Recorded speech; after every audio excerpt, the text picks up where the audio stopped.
Redditors, parents of twins, when they were newborns in the first few weeks, did you ever lose track of who was who? My parents say they just don't know whether they confused us an odd or even number of times. I'm an identical twin. My brother and I think about this often. Ultimately, I wouldn't matter. We are who we are.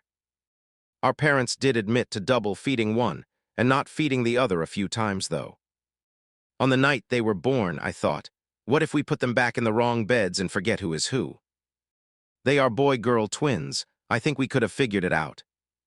A long day, hard work, and pain aren't exactly a best-brain combination. No, I have identical twins, but at birth they were slightly different weights.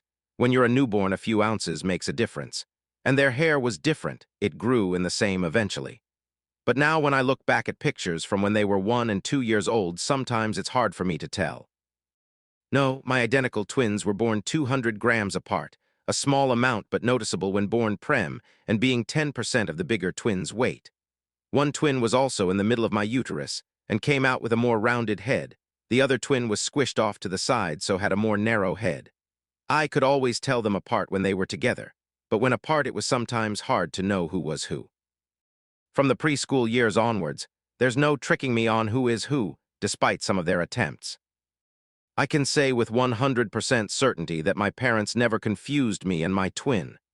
This was helped greatly by the fact that my twin was twice my weight, had very different coloring, and was a boy. As a twin, I was not mistaken for my sister as she was bald. I was not. That being said, I know 2 sets who were mixed up at birth, and only found out when they went to the doctors as one had something wrong different about them. I think one would have lost weight, which would be bad in little babies. The doctor picked up on from the files. They compared the twins' footprints, which they used to do as standard, and found the mix-up. I know a few others whose parents mixed them up and figured it out themselves. They now add a little tattoo sometimes to avoid this. Also, nail polish on toes is popular.